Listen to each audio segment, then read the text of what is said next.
첫 번째는 그리스도인들은 예수님의 피로 영원히 죄의 용서함을 받았기 때문에 그리스도인들이 하나님께 용서해 주십시오라고 말하는 기도는 예수 그리스도의 단번 속죄를 부인하는 짐짓죄, 히브리서 10장 26절 고의로 알고도 범하는 죄에 걸리는지요.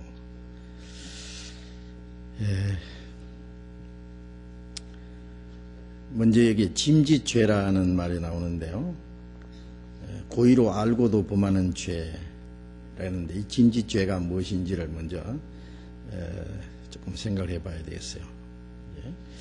예수님의 피로 영원한 그 속죄함을 받고 죄 용서함을 받은 그리스도인들이 또 하나님 앞에 죄를 용서해 주십시오라고 하는 기도를 하는 것은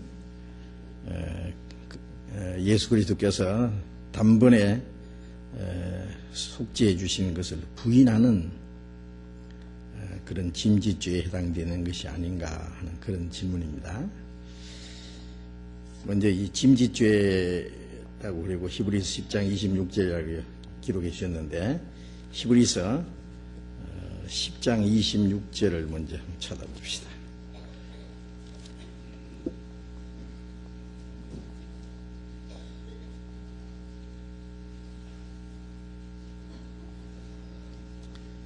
히브리서 10장 26절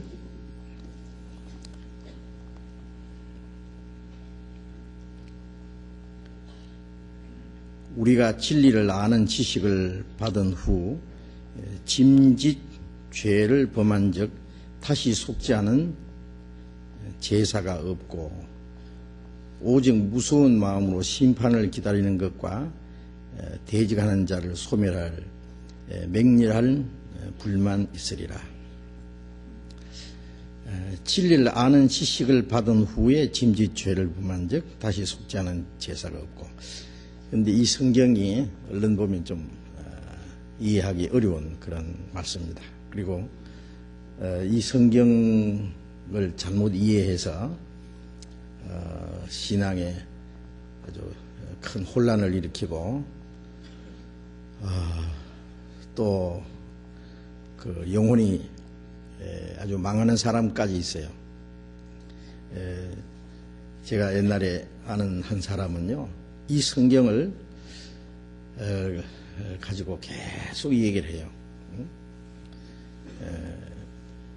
진리를 아는 지식을 받은 후 짐짓 죄를 범한 적 다시 속죄하는 제사가 없다고 했는데, 이걸 갖다가 알고 지은 죄는 사함 못 받는다, 이제 이렇게 얘기를 하고,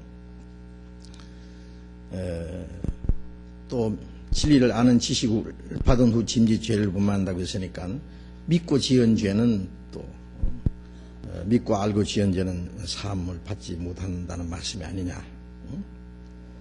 다시 속죄하는 제사가 없다고 했으니까 이제 그렇게 얘기를 하는데, 이 성경의 뜻을 얘기를 해줘도 잘 이해를 못해요. 그 사람이 뭔가 자기 생각이 딱 박혀 있기 때문에요. 알고 지은 죄는 사함 못 받는다 그러면요, 죄는 알고 짓지 모르고 짓습니까? 물론 모르고 짓는 죄도 있겠지만은 대개 그 죄를 죄인 줄 알고 지어요. 네? 그 죄를 알고 지은 죄는 사함 못 받는다 그러면 그게 이제 말이 안 되죠. 우리가 도둑질 하는 것이 죄인 줄 모르고 죄 짓습니까? 거짓말 하는 게 죄인 줄 모르고 죄 짓어요. 다 죄인 줄 압니다. 그리고 우리가 십계명이 하나님의 법이고 그 법을 범하는 것이 죄인데 그걸 알면서 범하잖아요. 이제 그래서 알고 짓는 죄라는 그런 뜻이 아니고, 또 이 진리를 아는 지식을 받은 후 짐짓 죄를 범한 적 다시 속죄하는 제사가 없다, 이 말씀도 믿고 지은 죄는 사함 못 받는다, 물론 그런 뜻도 아니에요. 여기서 말하는 여기 우리라고 하는 이 말씀은 히브리서를 기록한 그 기자가 물론 히브리인입니다.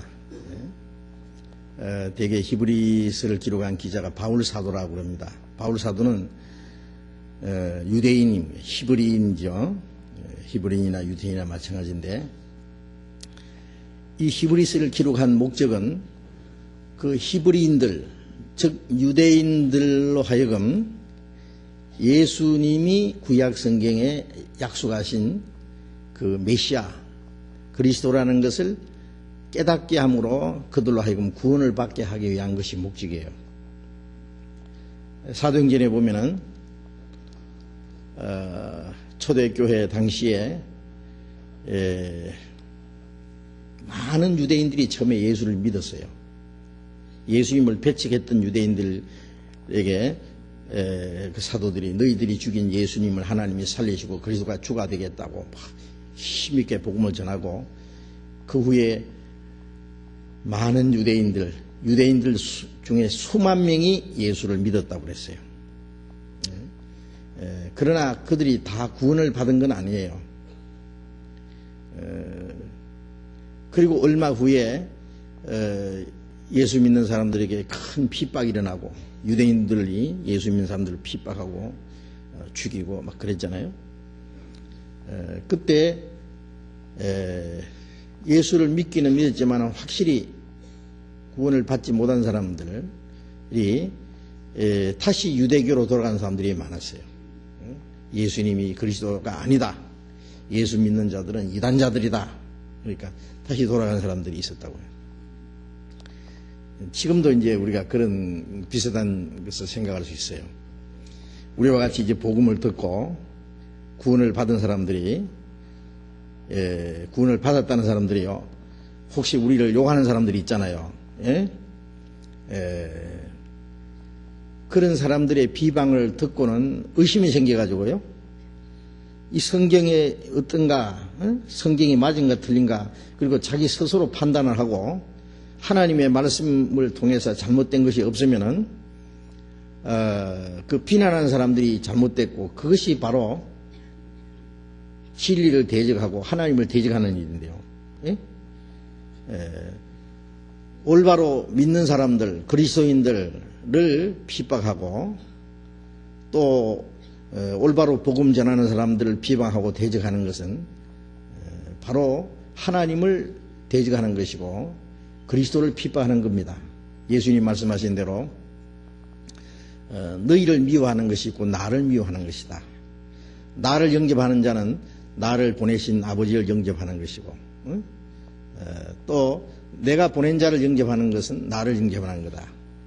그러면 주님이 보내신 자를 영접하지 않는 것은 바로 주님을 영접하지 않는 것이고 그리고 주님이 보내신 자를 비방하고 핍박하는 것은 주님을 비방하고 핍박하는 것이거든요. 우리가 예수님을 영접하는데 영접하는 자 곧 그 이름을 믿는 자는 하나님의 자녀가 되는 권세를 주셨다. 우리가 예수님을 영접하는데 어떻게 영접해요? 전파하는 자가 없이 어찌 들으리요? 듣지 못하는 이를 어찌 믿으리요? 전파하는 사람이 있고 듣고 진리를 깨달아서 믿을 때에 믿는 자 곧 영접하는 자, 영접하는 자, 믿는 자 그러거든요. 그러면 그리스도를 영접하기 위해서는 먼저 그 복음을 전하는 사람을 영접해야 됩니다. 너희를 영접하지도 않고 너희 말을 듣지도 않는 자는 발에 먼지까지 떨어버리고 나오라 그랬어요. 그 동네나 그 집이 심판 때에 소돔 고모라보다 더 큰 심판을 받으리라. 주님이 보낸 사람을 영접하지 않고 그 말씀을 받아들이지 않는 것은 바로 주님을 영접하지 않는 거예요.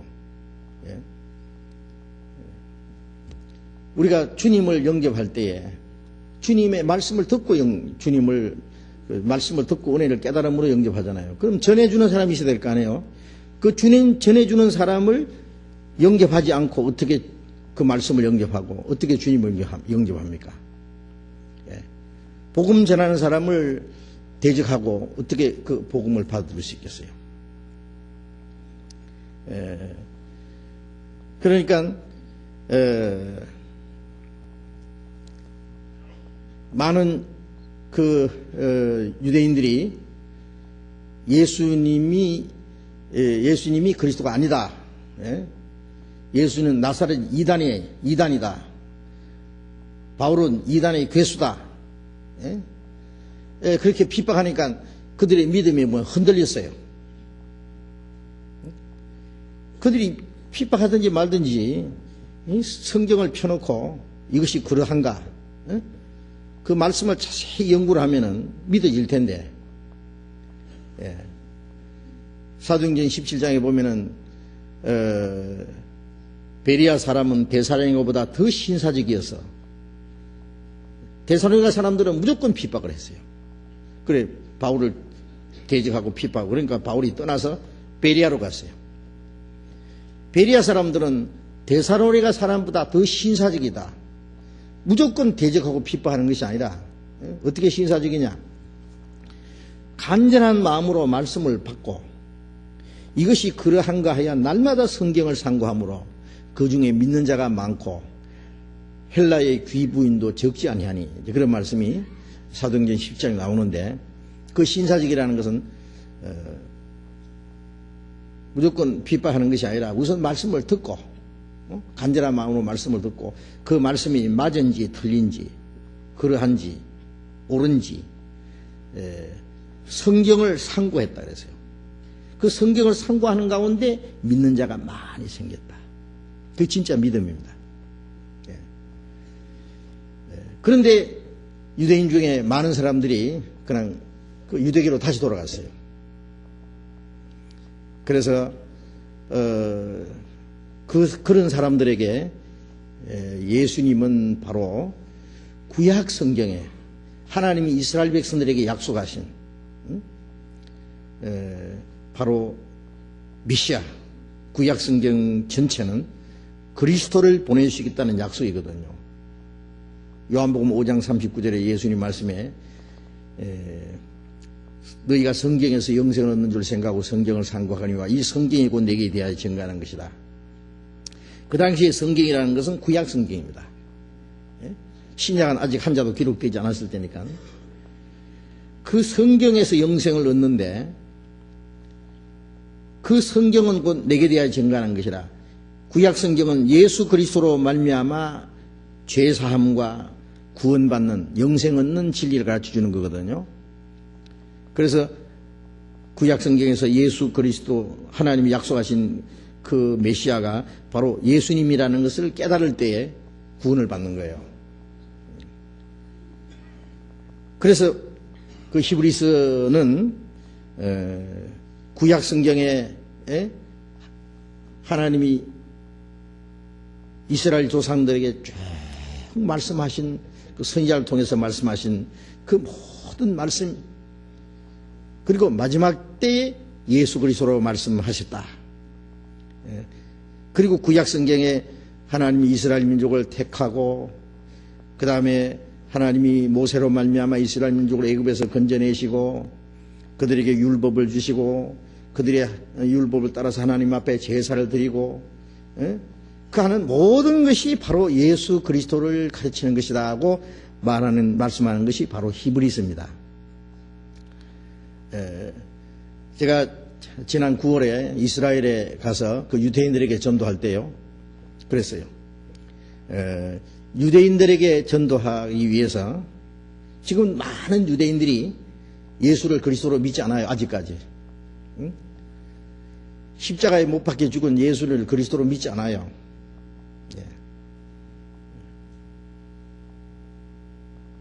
우리 조상들이 예수를 십자가에 못 박아 죽인 것은 잘못했다고. 그는 그리스도는 아니지만은 하나의 선지자였다. 그런데요,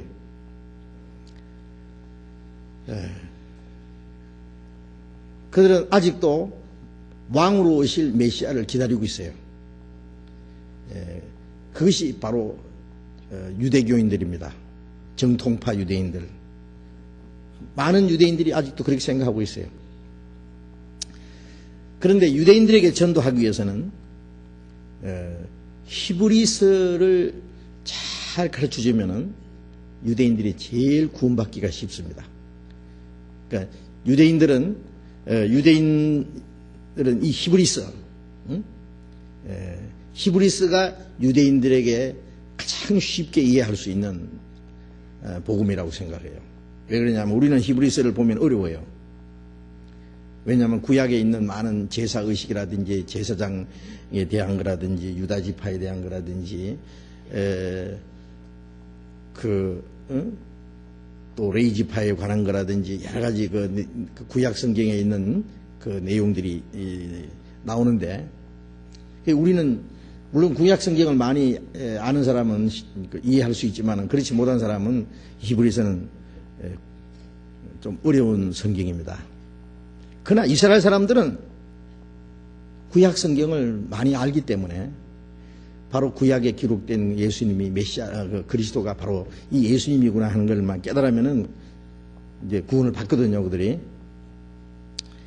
그래서 여기 우리가라고 하는 이 말씀은 유대인 입장에서 말하는 겁니다.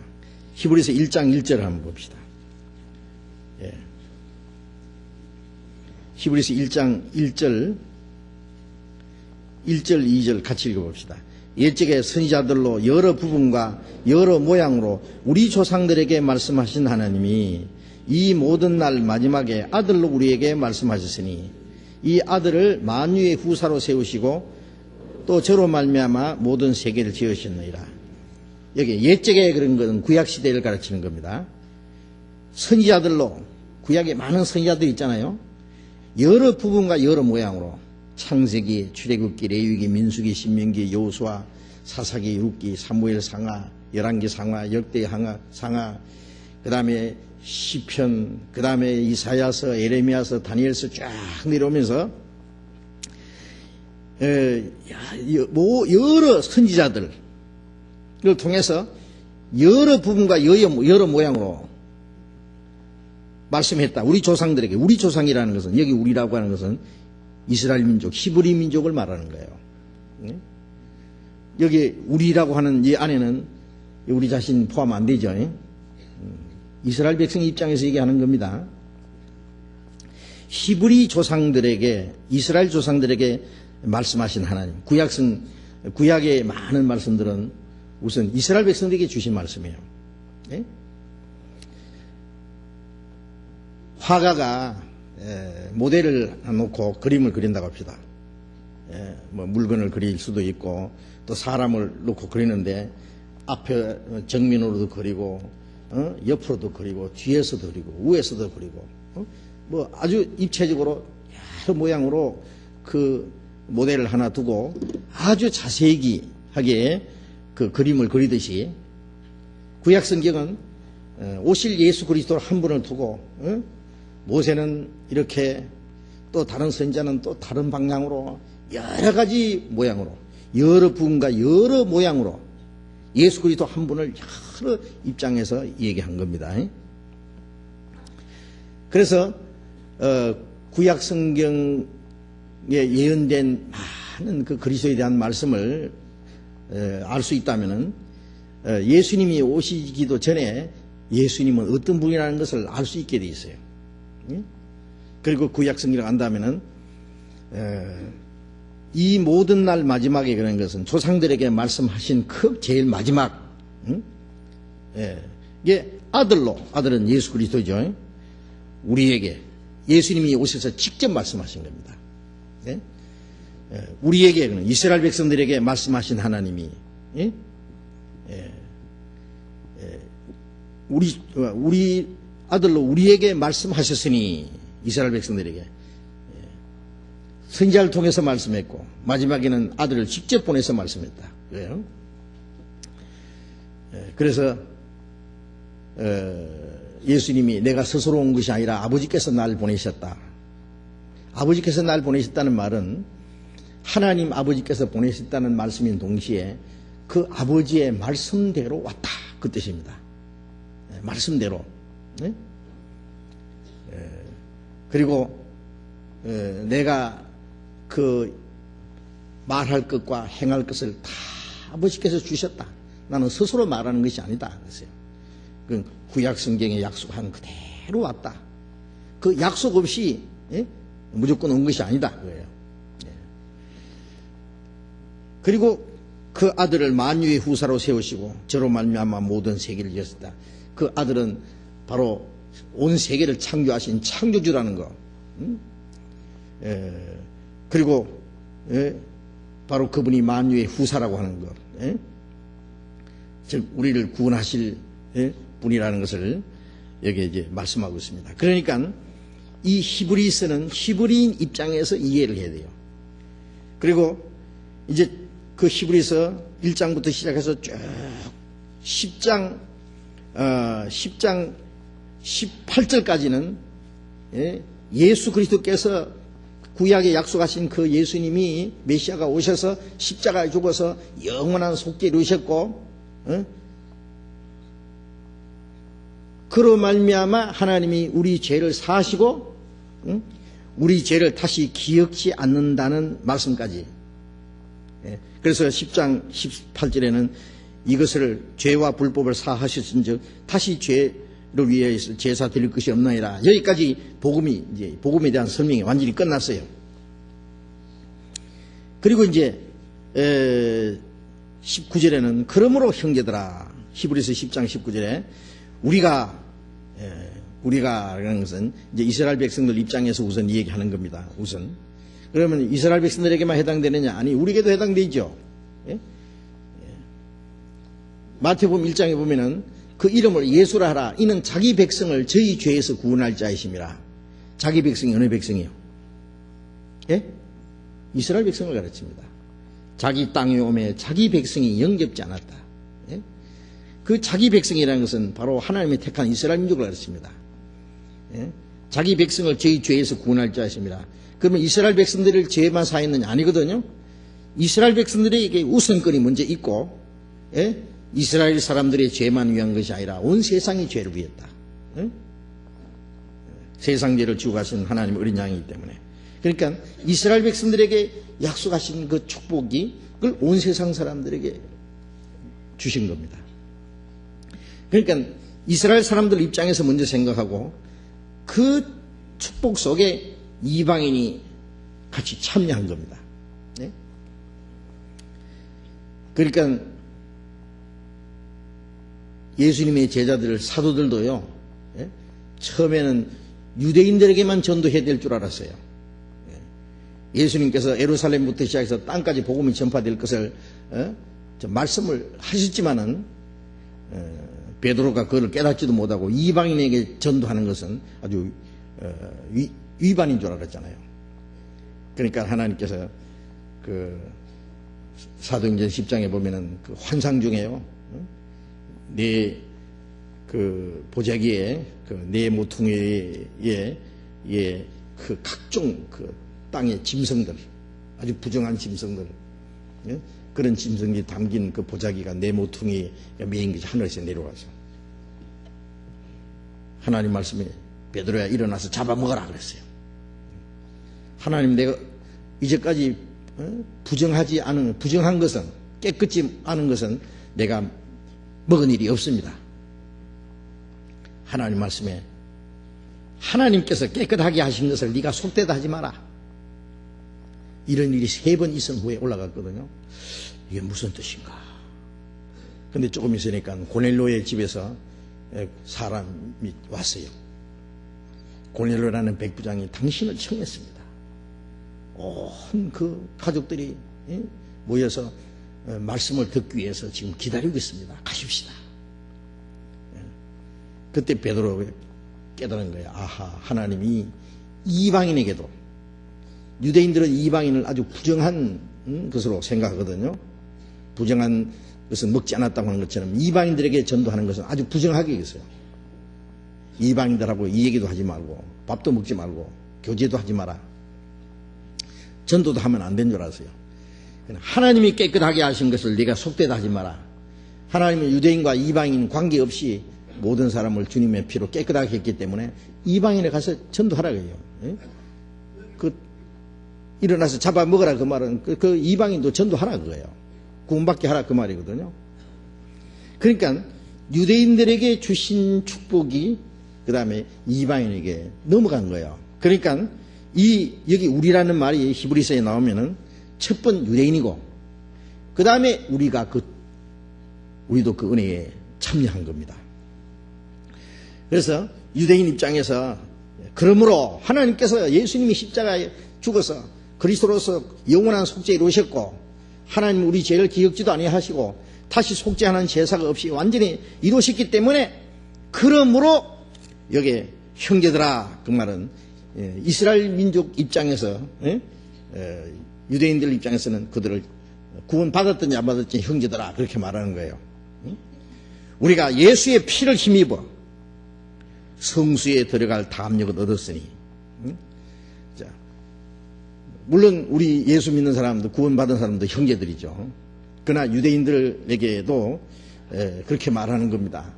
그래서 우리는 이제 예수의 피를 힘입어 성수에 들어간다. 하나님 앞에 나아간다. 이것은 실제로 믿는 행동을 말하는 거예요. 오직 예수님의 피를 힘입어서 하나님 앞에 나아갈 수 있다. 나아갈 담력을 얻었다. 우리가 예수님의 피가 아니면은 우리가 어떻게 하나님 앞에 나아갈 수 있겠어요? 당장 저주를 받아버리죠. 그렇잖아요? 그러나 우리 죄를 영원히 사했고 우리 죄를 하나님이 기억지 아니하시고 그렇기 때문에 우리는 예수님의 피를 힘입어서 하나님께 성소이라는 것은 거룩한 그 곳에 하나님이 계신 곳에 이제 나아갑니다. 들어갈 담력을 얻었다. 그 길은 우리를 위하여 휘장 가운데로 열어놓으신 새롭고 산 길이요. 휘장은 곧 제 육체니라. 예수님이 십자가 죽으실 때 휘장이 찢어져 가지고요. 하나님과 인간 사이에 막혔던 담이 흐러지고 휘장 가운데로 열어놓으신 새롭고 산 길이요. 예수님은 내가 그 길이요 그랬죠. 예수님이 십자가에 죽으심으로 피를 흘리심으로 옆구리 창이 찔림으로 천국에 들어가는 문이 열렸어요. 그렇죠. 원수된 것이 소멸되고. 그래서 휘장은 예수님의 육체, 예수님의 육체는 하나님과 인간 사이에 원수되었던 그 자리, 하나님과 인간 사이에 오신 겁니다. 예수님 죽음으로 하나님과 인간 사이에 막혔던 그 담이 흐러진 거예요. 휘장이 찢어버린 거예요. 자, 이것이 진리입니다. 그래서 26절에 우리가 진리를 아는 지식을 받은 후, 그 길을 길이고 그 길을 가르쳐 주는 것이 진리요. 그렇잖아요. 우리가 진리를, 이 구원받는 진리입니다. 이 진리를 아는 지식을 받은 후 짐짓 죄를 범한다는 말은 알면서 믿지 않는 죄예요. 예수님을 알면서 믿지 않는 죄, 그럴 수 있어요. 지금도요, 교회 다니면서 예수님이 인간의 죄를 위해서 십자가 죽으셨다는 거, 교회 다니는 사람들 뭐 거의 다 알아요.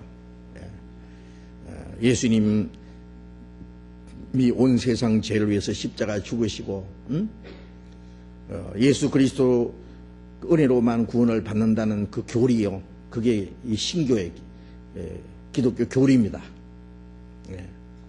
율법으로 의롭다함 받지 못하고 믿음으로만 의롭다함 받는다. 제가 구원받기 전에 그거 다 알았어요.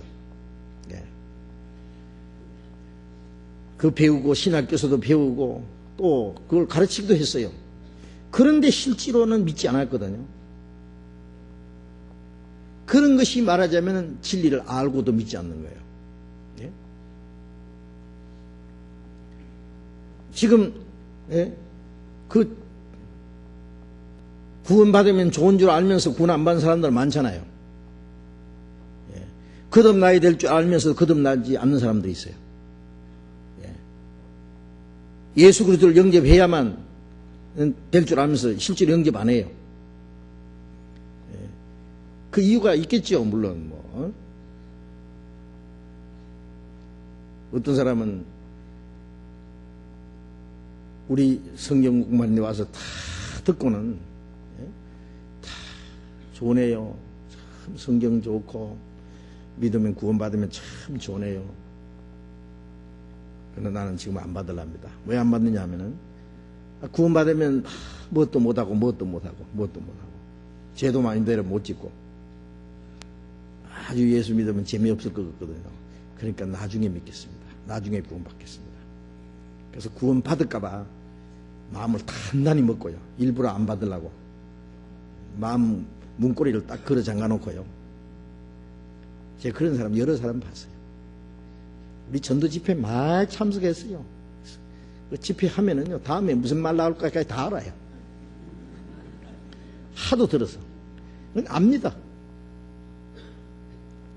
그런 사람이 바로 진리를 아는 지식을 받은 후 짐짓 죄를 범하는 거예요. 이 죄는 도덕적인 죄를 말하는 거예요. 아니에요. 믿지 않는 죄예요. 예. 그 진리가 히브리서 1장부터 10장 18절까지 예수 그리스도에 대한 그 모든 말씀, 그 진리요. 그걸 알면서 그 예수의 피를 힘입어서 하나님께 나아가지 않는 사람, 믿지 않는 사람이에요. 그건 다시 속지 않은 제사가 없다. 그 말씀은 예수님의 피를 안 믿는 죄를 뭘로 사하겠어요? 예수님이 그런 말씀하셨거든요. 나를 거역하는 자는 사함을 받되 성령을 거역하는 자는 사함을 받지 못하고, 말로 나를 거역하는 자는 사함 받지만 성령을 해방하는 자는 그 죄를 사함 못 받는다. 이게 무슨 말씀인지 아세요?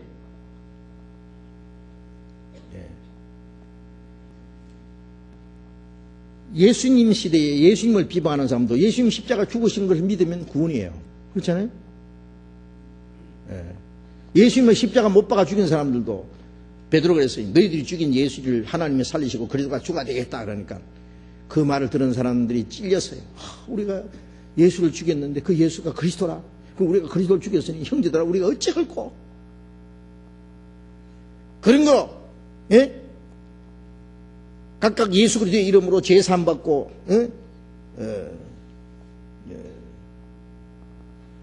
세례를 받고 제사함 받으라. 그러면 성령을 선물로 받으리니. 예수 그리스도를 믿고 제사함 받고 세례 받고 구원을 받으면은 성령을 받는다고요. 그래서 예수님을 핍박하고 예수님을 죽인 사람들도 믿었잖아요. 베드로도 예수님을 3번 부인하고도 구원 받았잖아요. 그런데 성령을 거역하는 자는 사함 못 받는다는 것은 성령님을 거역한다는 건 뭐예요? 성령이 오시면 그가 나를 증거하실 것이요. 예? 성령이 오시면 성령은 그리스도께서 이루신 사실을 전하는 거예요. 예. 그래서 은혜의 성령이라고 해요. 예. 그래서 히브리서 10장 28절에 봅시다. 26절 읽었으니까 27절부터 계속 읽어봅시다. 오직 무서운 마음으로 심판을 기다리는 것과 대적하는 자를 소멸하는 맹렬한 불만이 있으리라. 이 진리를 아는 지식을 받은 후 짐짓 죄를 범하는 자, 믿지 않는 죄입니다. 그런 사람은 다시 속지 않은 제사가 없다. 예수님의 피를 믿지 않는 죄. 그 죄는 사함 받을 길이 없어요. 그 다음 없거든요. 예? 그들은 무서운 마음으로 심판을 기다리는 것과 예수님의 피를 불신하는 사람들 마음속에는 평안이 없어요. 오직 하나님의 심판밖에 없어요. 대적하는 자를 소멸하는 맹렬한 불만이 있으리라. 이 하나님의 은혜를 대적하는 사람, 소멸할 맹렬한 불이 지옥불이에요. 바로. 그래서 28절에 모세의 법을 폐한 자도 두세 정인을 위하여 불쌍히 받지 못하고 죽었거든. 모세의 율법을 범한 사람, 뭐 첫째 계명, 둘째 계명을 범했던 두세 정인이 나타나서 이 사람이 하나님을 회방했다든지, 이 사람이 뭐 살인했다든지, 간음죄를 지었다든지, 그런 정인이 나타나면은요, 그냥 돌로 쳐 죽여요. 그 특별한 죄를 지어서 정인이 나타나서 얘기하면은요, 두세 정인을 위하여 불쌍히 받지 못하고 죽었거든. 돌로 쳐 죽여요. 그런데 29절에 하물며 하나님의 아들을 밟고, 자, 여기 이제 다시 용서함을 받지 못하는 속지 않은 죄사가 없는 이 죄는 모세의 법을 폐한 죄가 아니다. 십계명을 범하는 죄, 모세가 명한 그 율법을 범한 죄는 예수님의 십자가에서 완전히 해결됐어요. 그걸 가르쳐서 도덕적인 죄라 그래요. 도덕적인 죄는 예수님의 피로 용서 못 받는 죄가 없어요. 그런데 이제 용서받지 못하는 이 죄라고 하는 것은 하나님의 아들을 바른 죄, 그 다음에 자기를 거룩하게 한 언약의 피를 부정한 것으로 여기고, 하나님의 아들을 어떻게 밟아요? 믿지 않는 것은 하나님의 아들을 밟는 거예요. 또 자기를 거룩하게 한 언약의 피를 부정하게 여기고, 예수님의 피는 자기를 거룩하게 해놨어요.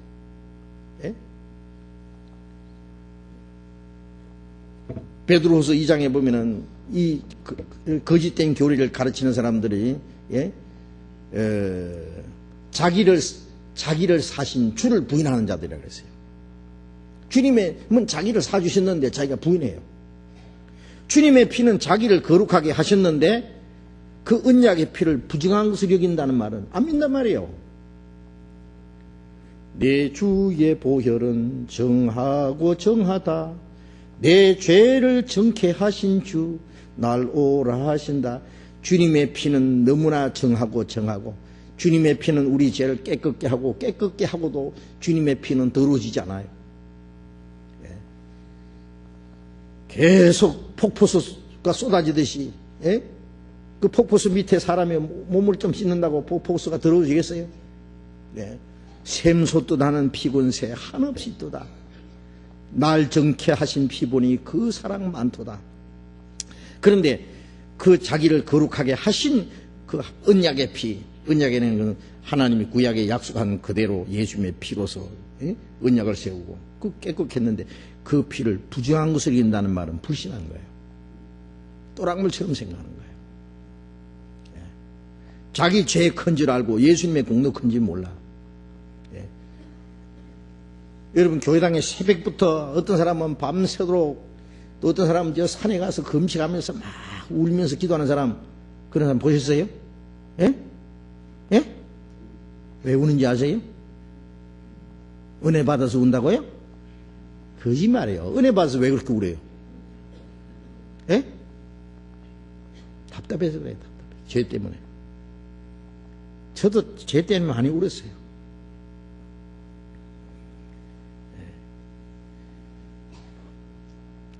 예수를 믿는다고 하면서 그 피가 마음속에 큰 증거 됩니다. 그런데 증거가 안 돼요. 그 피가 자기 죄를 사해 주시는 것이 확실히 믿어지지 않기 때문에 항상 죄에 대한 갈등, 죄에 대한 두려움, 그걸 하나님께 용서를 구하는 기도예요.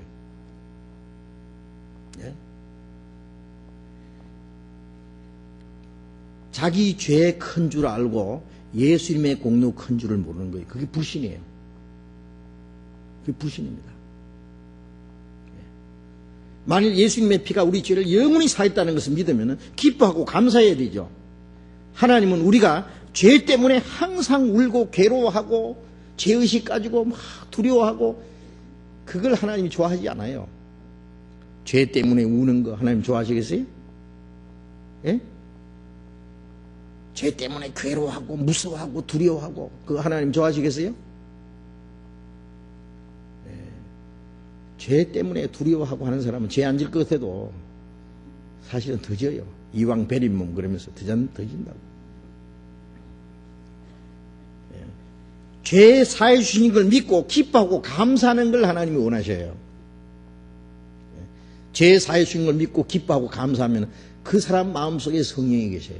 성령은 어떤 사람 마음속에 계시느냐 하면 죄 사함 받은 사실을 확신하는, 그 사람 마음속에 기쁨과 감사를 일으켜주는 분이 성령이세요. 그리고 순종은 지옥 갈까봐 두려워서, 죄 때문에 두려워서 열심히 하면 천당 갈 것 같고 잘못하면 지옥 갈 것 같이 하는 그런 사람 속에 성령은 없어요. 그런 마음 속에 성령이 역사하지 않아요. 죄악 벗은 우리 영혼은 기뻐 뛰며 주를 보겠네. 기뻐 뛰면서 기뻐하고 감사는, 주로 해서 살아도 좋고 죽어도 좋은 그 사람 마음속에 성령이 역사하셔. 예? 그래서 죄 사해 주신 걸 믿고 기뻐하고 감사하는 거예요. 그게 하나님의 뜻이에요. 우리가 이제 구원받은 후에 열심히 주님 뜻대로 살고 주를 섬기고 주를 위해서 살기도 하고 죽기도 하고 하는 것은 천국 가려고 하는 게 아니잖아요. 지옥 갈까 봐 두려워서 하는 게 아니에요. 예수님의 피는 지옥문을 닫아버렸고 우리를 천국 들어가도록 넉넉히 해놨습니다. 예수님의 피만 믿으면 천국 들어가고도 남아요. 다만 우리가 이제 순종하는 생활은 그 은혜를 우리가 100분의 1도 1000분의 1도 갚을 수는 없지만은 보답하는 거예요. 기쁘고 감사하게 주를 위해서 사는 거예요. 그게 뭔지 모르는 사람은 아직 구원 아니에요. 예. 구원받은 사람은 그 똑같은 마음이 있어요. 그래서 그 언약의 피를 부정한 것으로 여기고 또 은혜의 성령을 욕되게 하는 자, 그것이 바로 은혜의 성령을 욕되게 하는 거. 아까 성령을 회방하는 자, 성령을 거역한 자는 사함받지 못한다는 말은 그게 뭘 말하냐면 성령은 그 하나님의 은혜를 깨닫게 해주는 거예요. 그런데 이 복음을 믿지 않는 죄는 은혜의 성령을 욕되게 하는 죄입니다. 바로 예수님이 십자가 이루어놓은 거, 그것을 성령이 오셔서 증거하는데 그걸 증거를 받지 않는 자는 성령을 배척하는 사람이에요. 하는 자에게 당연히 받을 형벌이 얼마나 더 중하겠느냐. 모세의 법을 피한 사람은 돌에 맞아 죽었지만은 이제 모세의 법을 피해서 돌에 맞아 죽는 것도 아니고 지옥 가는 것도 아니다. 예? 그 모든 죄를 사하신 예수님의 피를 믿지 않는 죄다. 예. 그 당연히 받을 형벌이 얼마나 더 중하겠느냐. 돌에 맞아 죽는 게 아니고 이제는 지옥이다 그래요. 지옥, 영원한 지옥. 예? 너희는 생각하라. 자, 이것이 히브리서 10장 26절에 말하는 침짓죄를 범하는 것. 예? 예. 예수 그리스도를 믿지 않는 죄입니다. 예수님의 피를 부인하는 죄입니다. 예. 그런데 이제 아까 질문한 그리스도인들은 예수님의 피로 영원히 죄를 용서함 받았기 때문에 그리스도인들이 하나님께 용서해 주십시오라고 말하는 기도는 예수 그리스도의 단번 속죄를 부인하는 침짓죄에 걸리는지요. 그런데 그리스도인이 하나님께 용서해 주십시오. 뭘 용서해 달라고 하는 거예요? 그 내용이 문제입니다. 지금 용서해 주십시오라고 구원받은 사람이 용서해 주십시오라는 건 주님이 이미 용서해 주신 그것을 용서해 달라고 해서는 안 되는 거예요. 그렇잖아요? 우리는 용서해 달라고 할 게 아니라 용서해 주신 것을 믿어야 돼요. 그렇잖아요? 영원히 사해놨는데 그 죄를 또 용서해 달라고 하고 또 용서해 달라고 하면 안 되잖아요. 그런데 여기서 구원받은 그리스도인들이 이제 영원히 죄 용서함을 받은 그리스도인들이 하나님께 용서해 주십시오라고 해야 될 일이 있어요. 그게 뭐냐면은 우리가 죄 사함 받았다는 건 이제 다시 정리를 하면은 오늘까지 지은 죄, 앞으로 지을 죄까지, 세상 끝날까지 죄까지 다 사했어요, 안 사했어요? 다 사했죠? 그게 바로 영원한 속죄라는 거예요. 저도 예수님이 십자가에 죽으신 거 구원받기 전에 다 믿는다 그랬고 배우고 강단에서 그걸 설교했어요. 예수님 우리 죄에 비해 죽으셨다 그러면서 믿기는 믿는데 항상 마음속에 죄의식이 있었거든요. 죄 때문에 두려워하고. 예? 그게 뭐냐면 예수님의 피를 완전히 못 믿은 거예요. 완전히. 예? 예수님의 공로를 100이라고 한다면 그게 한 20이나 30밖에 안 믿은 거예요. 많이 믿어봐야 한 50쯤. 예? 아니 99% 믿어도 안 돼요. 100% 믿어야 구원이에요. 근데 마귀는 믿기는 믿는데 조금 믿어요. 조금만. 이스라엘 백성들이 애굽에서 이제 나가서 하나님을 섬겨야 되겠다고 하나님께 제사 드리려고 그러니까 바로 왕이 하는 말이 그래 가라. 가기는 가는데 너희들 남자만 가라. 예? 어린 애들하고 여자는 놔두라. 예. 그리고 가축은 놔두고 가라. 어째라. 예. 붙들어 놓으려면 붙들어 놓는 거예요. 예. 다 안 보내는 거예요. 그런 식으로 마귀는 믿기는 믿는데 조금만 믿어라.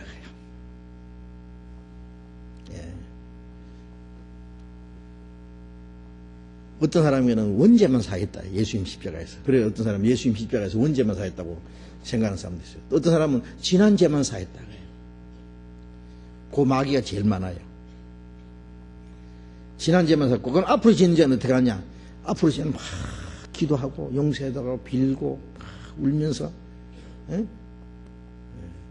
그래야만 사해진대요. 눈물 흘리고 콧물 흘리고 막 회개하고 자백하고 그래야 사함받는대요.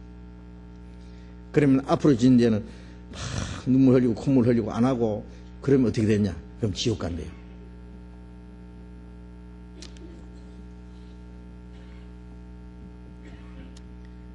지난 죄는 예수님이 피로 사하고 앞으로 지을 죄는 자기의 눈물이 사예요? 콧물이 사예요?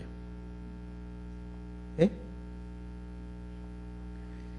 그 예수님의 피를 제한해서 믿는 거예요. 반쪽만 믿는 거예요. 그건 구원 아니에요. 그러니까 믿기는 믿어도 마음속에 평안이 없어요. 오늘까지 예수님이 죄를 사했다고 해도 앞으로 죄를 안 사했으면 좀 이따 죄 지면 지옥이요. 그렇잖아요? 어디까지 죄 사함 받은 건 무슨 소용이 있겠어요? 예. 마태복음 5장에 예수님 말씀하신 대로 홀이라도 남김이 없이 갚지 않으냐면은 결단코 거기서 나오지 못하리라. 죄 때문에 한번 잡혀가면은 홀이라는 게 뭐예요? 털끝만한 거. 그 죄라도 다 갚지 않으면은 결단코 나오지 못한다. 예. 죄 용서 안 받지 못한 그 죄가 털끝만큼이라도 있으면 죄삭선 사망이니까 큰 죄나 작은 죄나 그건 구원이 아닙니다. 털끝만큼도 남김없이 죄 사함 받지 못한 죄가 하나도 없이 완전 속죄, 영원 속죄. 예? 그게 완전한 구원이에요. 예. 그런데 그 마귀가 그걸 자꾸 이제 제한해서 믿게 하려거든요. 예? 그러니까 우리는 이제 완전한 속죄를 믿잖아요. 영원한 속죄. 그 믿는 사람은 이제 지옥 갈래야 갈 수가 없어. 죄가 있어요, 지옥까지. 지옥 갈 미천이 없어요. 지옥 안 가면 이제 뭐 천국은 영락 없이 가는 거예요, 이제. 그런데 구원받은 이후에 혹시 죄를 지어야 안 지어요? 예? 짓잖아요. 예. 누구든지 죄 없다 하면 스스로 속이고 그 진리가 그 속에 거하지 않을 것이요. 그건 구원을 받은 사람이 하는 말이에요. 구원을 받자마자 어떤 사람이 그럽니다. 옛날에요. 제가 아는 사람이에요. 어떤 목사인데요. 부흥 강사 그런데 제가 그 집에도 가보고 다 이제 좀 그 내용을 좀 조사해 봤어요. 그런데 그 사람이 막 특별한 하나님께 계시를 받았다고 한동안 큰 소리 치던 사람이에요. 근데 그 사람 하는 말이 자기 피는 소변으로 싹 다 나가버리고 예수님의 피가 머리로 싹 들어와 버렸대요. 그래서 자기는 죄의식이 없대. 도무지 죄를 지을 의식이 없대. 큰 소리 치던 사람이에요. 그런데 그 사람이 부흥회 한 다음에 이제 다닐 때요. 예쁘장한 그 양딸을 하나 데리고 다녔어요. 예? 자기를 수정 들도록 하기 위해서 양딸 하나 데리고 다녔는데 그만 그 양딸하고 그만 사고가 나버렸어요. 무슨 사고인지는 저도 잘 모르겠어요. 그래서 이 사람이 죄책감에 의해서 물에 빠져서 자살해 죽어버렸어요. 네?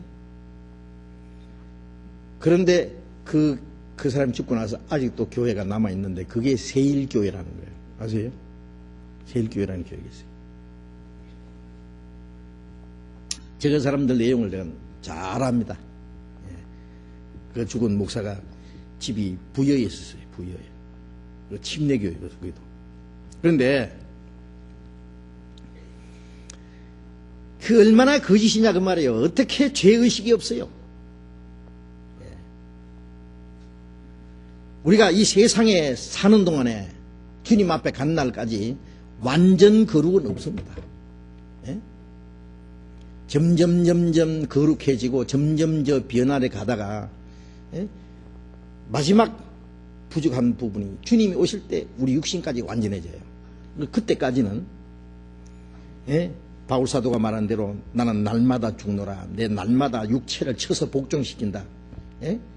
어떤 사람은 나는 또 완전히 죽었다는 사람 있잖아요. 자아가 죽었다. 나는 죄 안 짓는다. 그것도 거짓말이에요. 죽었다는 사람은 죽었다는 말 안 해. 죽은지도 몰라. 죽었다는 사람은 아직 덜 죽은 거예요. 그 바울사도는 나는 날마다 죽노라 그랬거든요.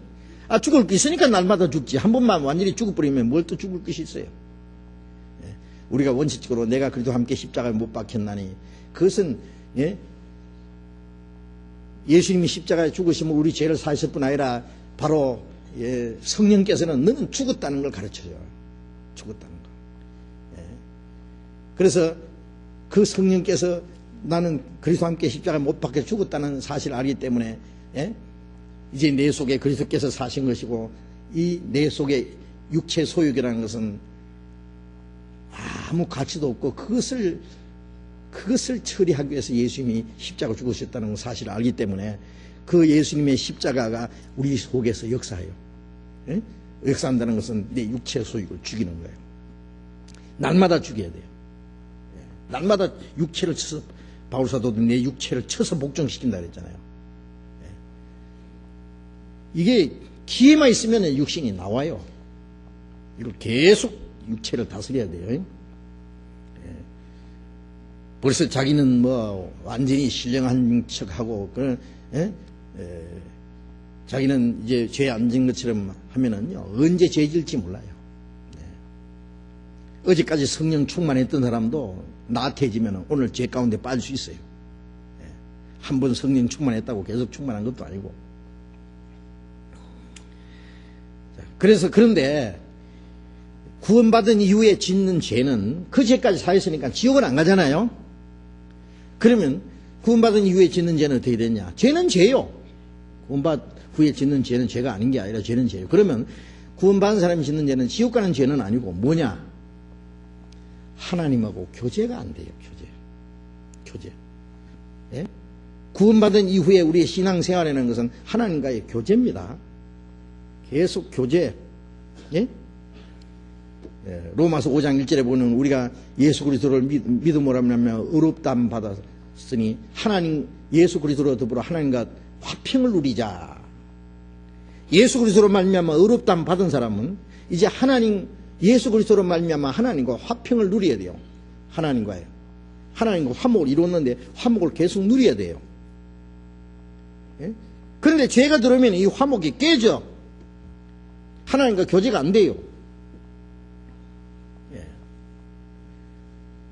만일 남편과 아내가 다 두 사람이 아주 사랑하고 행복하게 사는데 남편이 뭘 잘못하든지 아내가 남편이 되어서 뭐 잘못하면은 두 사람의 교제가 안 돼요. 뭐 숨기고 이래 할 수도 있지만 그건 위선이요, 거짓이요. 진정한 교제가 안 돼요. 사람은 속일 수 있지만 하나님은 못 속여요. 예. 하나님은 거룩하신 분이기 때문에 우리 속에 죄가 들어오면 하나님과 교제가 안 된다고. 요한일서 1장을 봅시다. 요한일서 1장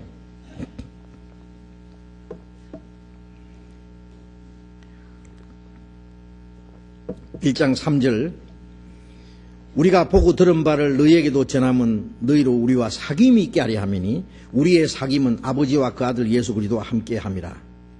우리가 이것을 쓰면 우리의 기쁨이 충만케 하려 함이라.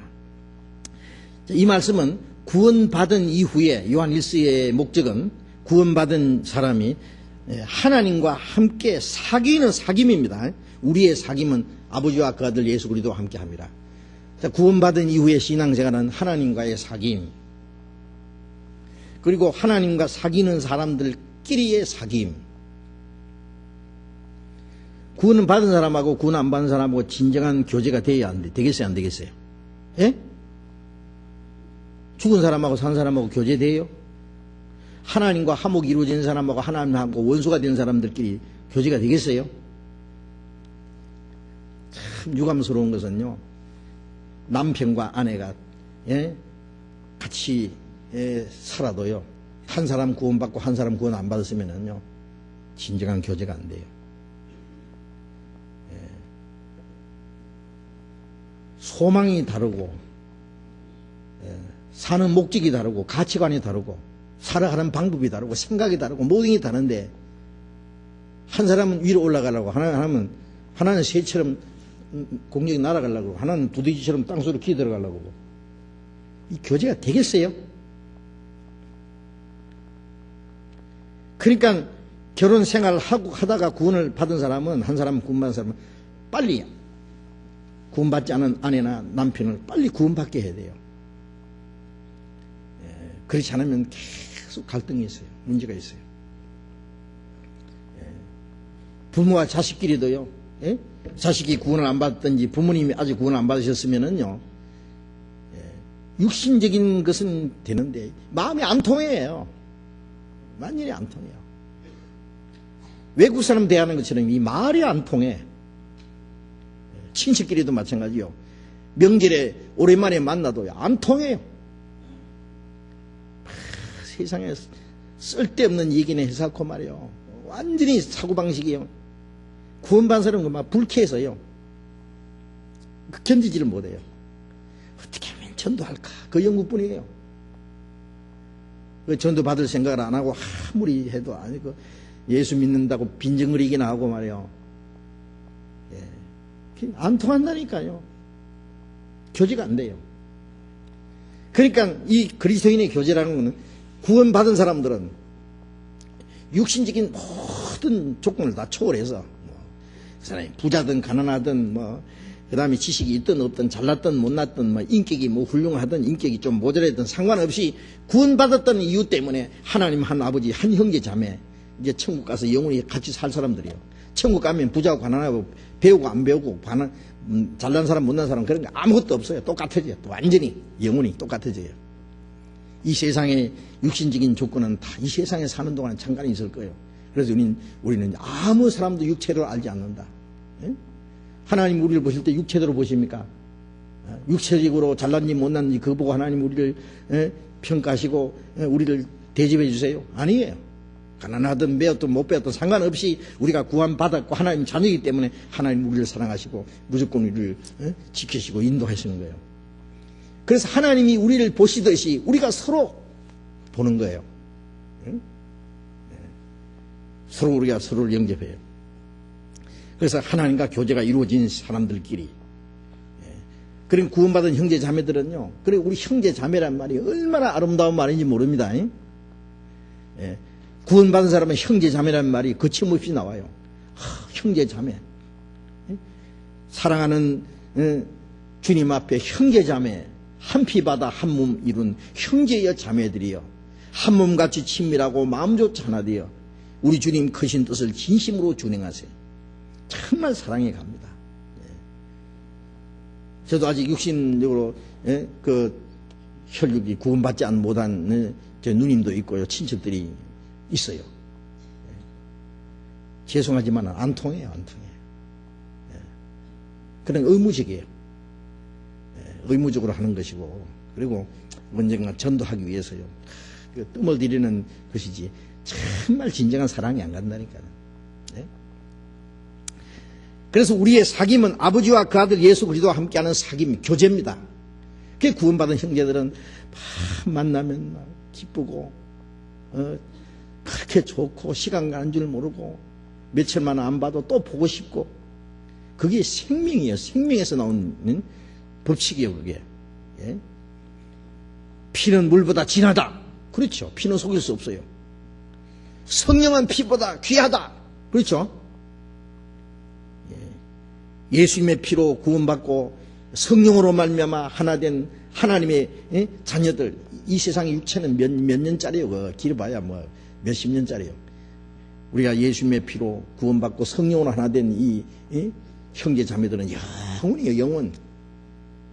지금은 우리가 육신적인 조건 때문에 자기 집이 따로 있고 자기 형제 자매가 따로 있고 그래서 아주 정말 우리 형제 자매라 그러지만 그렇게 말이죠. 성경에 그렇게 해야 되지만은 그렇게 하지 못하고 많은 통제를 받고 제한을 받고 하는 그건 우리가 육체가 있기 때문에 그래요. 육체가 다 무너지는 날 정말 우리는 하나 살아가 될 거예요. 이 세상에 사는 동안에도 그렇게 해야 되는데 아주 육체가 사랑하려고 해도 육체가 그걸 통제를 하고 말이에요. 사랑하는 마음을 막고 그런 게 있잖아요. 그런데 그리스도인들이 이 교제, 그 교제는 하나님 보실 때 너무나 귀하고 아름답습니다. 그래서 형제가 연합하여 동거함이 어찌 그리 선하고 아름다운 거. 연합하여 동거하는 게 그게 교제잖아요. 그걸 가르쳐서 교회라 그럽니다. 그 교제하는 사람들. 이것을 쓰면 우리의 기쁨이 충만케 함이라. 이 교제 속에 있을 때 기쁨과 감사가 넘쳐요, 항상. 땅에 있는 성도는 존귀한 자니 나의 즐거움이 저에게 있다. 예? 이 땅에 사는 그리스도인들은 우리의 기쁨입니다. 그런데 말이죠. 이 교제가 하나님과 함께하는 교제가 있는데 이 교제는 주님과 함께하는 교제이기 때문에 죄가 들어오면은 주님과의 교제가 깨져요. 주님과 교제가 깨지면은 형제와 교제도 끊어져요. 예. 어떤 사람이 죄를 지었어요. 죄를 지면 하나님과 교제가 안 되잖아요. 예. 그 시편 66장 18절인가 보면은요. 예. 내가 내 마음에 죄를 품으면은 주께서 저를 듣지 아니하시리이다. 우리 마음속에 죄가 들어오면 하나님이 그 사람 안 들으셔요. 기도도 안 들으셔요. 예. 죄를 딱 가지고 하나님께 기도하려고 그러면 야 스톱! 너 그 죄부터 해결하자고 해요. 어떤 사람이 문제가 있는데 그 문제를 딱 감춰놓고 딴 점 피우려고 그러면 그 문제부터 해결하고 얘기하자 이러잖아요. 하나님과 교제가 안 되는데 하나님과 교제부터 해결해야 되는데 그걸 딱 감춰놓고 형제 자매 교제한답시고 그건 형제 자매를 주님도 속이고 형제 자매도 속이는 거예요. 그거. 그래서 전에 그런 일들이 먼저 있었어요. 어떤 형제가 하나님 앞에 큰 죄를 지었는데 뻔뻔스럽게 교회 앞에 와서 뭐 형제 자매 그러고 뭐 사랑이 어떻고 그러면서 막 믿음이 좋은 척하고 그러는데 나중에 그 죄가 드러났어요. 얼마나 괘씸한지. 어떻게 그런 죄를 감춰놓고 뻔뻔스럽게 앞에 서서 뭐 형제니 자매니 그러고 사랑이 어떻고 뭐 믿음이 좋은 척하고. 죄 지면은 찍소리 하지 말고 뒤에서 머리 푹 숙이고 근신하든지 자백하고 돌이키든지 눈물을 좀 빼고 철저히 회개해야지. 그건 완전히 형제 자매들을 무시하는 거예요. 무시하는 거예요. 그렇잖아요? 그래서 여기에 5절에 보면은 우리가 저에게 듣고 너에게 전하는 소식이 이것이니 곧 하나님은 빛이시라. 거기에는 어둠이 조금도 없으시니라. 만일 우리가 하나님과 사귐이 있다 하고 어두운 가운데 행하면은 거짓말하고 진리를 행치 아니함이거니와. 하나님은 빛이기 때문에 고린도후서 6장에 보면 빛과 어둠이 어찌게 사귀겠느냐. 빛과 어둠이 사귈 수 없잖아요. 그럼 하나님은 빛이신데 내 속에 죄가 들어오면은 죄는 어둠입니다. 죄가 들어오면은 어떻게 빛이신 하나님과 사귐이 있을 수 있느냐고요. 사귐이 안 되는 거예요. 예? 만일 우리가 하나님과 사귐이 있다 하고 어두운 가운데 행하면은 여기 우리라는 것은 구원받은 사람 말합니다. 구원 안 받은 사람은 아예 처음부터 하나님과 사귐이 안 돼. 원수인데 무슨 사귐이고 뭐고 할 게 있어요. 예. 구원받으면 원수된 것이 소멸되고 하나님과 화목이 이루어지고 하나님과 사귐이 이루어졌는데 그 죄가 들어오면 하나님과 사귐이 깨진단 말이에요. 예? 아버지와 아들과 얼마나 교제가 잘 돼요. 저녁에 아버지가 집에 오시면은요, 아버지 쫓아가서 아버지 목을 안고 말이요, 뽀뽀하고 막 주머니에 뭐 맛있는 거 사가지고 오셨느냐고 막 뒤지고, 얼마나 그 교제가 잘 돼요. 그런데 아버지 서재에 들어가가지고요, 장난치지 마라 그랬는데 옆집 친구하고 막 두당탕 그러다가요, 아버지가 그렇게 아끼는 이 골동품, 비싼 골동품을 깨버린다고만. 그래서 이건 뭐 어쩔 줄은 모르는 건 무서워서 덜덜덜덜 떠는 거예요. 오늘 저녁에 아버지 안 오셨으면 좋겠다. 그렇죠? 교제가 끊어지는 거예요, 벌써. 엄마가 그걸 알고 민망해가지고 이제 아빠한테 전화했어요. 여보, 복남이가 좀 실수해가지고 골동품을 깼는데 너무 화내지 말아요. 지금 막 숨어서 막 울고 벌벌 떨고 막 그래요. 불쌍하지 않아요? 용서해 주세요. 아버지가 화가 난 거예요. 그러니까 막 그래, 그 서재에 가서 장난치지 말고 그 가지 말았는데 왜? 이 화가 이만큼 났어요. 아버지가 들어올 때입니다. 화가 잔뜩 나 들었는데 이 복남이는 아이 무시라. 아버지는 이놈 아이 무시라. 이 교제가 되겠어요? 아버지와 아들하고 관계는 변함이 없어요. 잘해도 아들이고 잘못해도 아들이에요. 좀 잘못한다고 해서 호직에서 쫙 꺼버려요 그냥? 그런 거 없다고. 아들이 노름에서요, 뭐 5천만 원 따와도 아들이고 잃고 와도 아들이고, 노름에서 따오면 안 되겠네. 하여튼 뭐 돈 벌어서 와도 아버지 착해도 아들이고, 뭐 노름에서 잃고 와도 아들이고, 잘하든 못하든 아들이에요. 잘하면 칭찬받고 잘못하면은 혼납니다. 잘못하면 어떻게 되느냐? 아버지 화가 나 잔뜩 들으면 아버지한테 가서 솔직히 아버지 정말 잘못했습니다. 아버지 용서해 주세요. 다시 안 그럴게요. 싹싹 빌어야죠. 그러면 여러분이 아버지 같으면 어떡할래요? 때려 죽일래요? 잘못한 것도 잘못이지만은 솔직히 싹싹 비니까요. 그래, 아무리 뭐 골동품이 비싸고 귀해도 아들보다 귀하겠어요? 계속 아들하고 교제가 안 되면 아버지 마음도 괴롭죠. 그러니까 그래 용서했다. 그래, 그짜지 마. 다시 그러지 마. 다음에 조심해. 그리고는 이제 교통이 이루어지는 거예요. 그 전하고 똑같이 이제 이 교제가 회복이 되는 거예요. 그래서 구원받은 이후에 우리가 하나님 앞에 죄를 자백한다고 하는 것은 그걸 말하는 거예요. 구원을 다시 받게 해달라든지 지우가 안 가게 해달라든지 그걸 말하는 게 아니라 교제가 회복되는 걸 말하는 겁니다. 그리고 빛 가운데 한다는 말은 도무지 잘못하지 않는다 그런 뜻도 아니에요.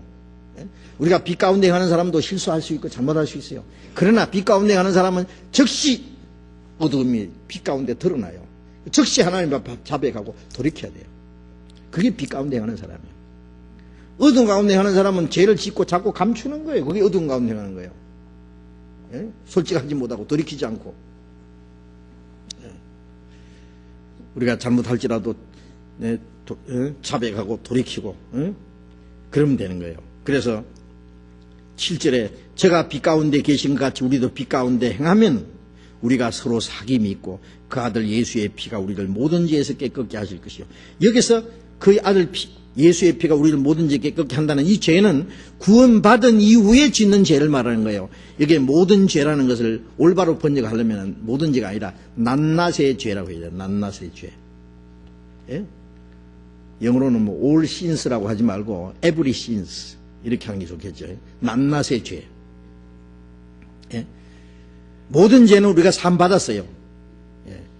그러나 여기서 모든 죄라는 말도 물론 구원받은 이후에 짓는 모든 죄. 그 죄는 우리가 빛 가운데 행할 때에 당연히 자백하고 빛 가운데 하는 사람은 돌이킬 때에 그 주님의 피가 우리를 깨끗게 하고 교제가 회복된다는 걸 말하는 거예요. 감추면은 어두운 가운데 하는 거예요. 그러면 용서가 안 돼요. 교제가 회복되지 않아요. 9절 같이 읽어봅시다. 요한일서 1장 9절 같이 읽읍시다. 만일 우리가 우리 죄를 자백하면은 저는 미쁘시고 어루우사 우리 죄를 사하시며 모든 불의에서 우리를 깨끗게 하실 것이요. 만일 우리가 우리 죄를 자백하면은, 이 말씀을 오해하면 안 됩니다. 이 말씀은 구원을 받지 않는 사람은 자백해도 소용이 없어요. 이 말씀은 구원받지 않는 사람에게 해당 안 되는 거예요. 옛날에 부흥 강사들이 뭐라 하냐면은, 죄 산 받으려면은 눈물을 흘려야 되고 죄를 다 자백해야 된대요. 아니, 자기가 지은 죄를 100분의 1을 자백하겠어요? 1000분의 1을 기억하겠어요? 어떻게 자백해? 자백 안 해도 하나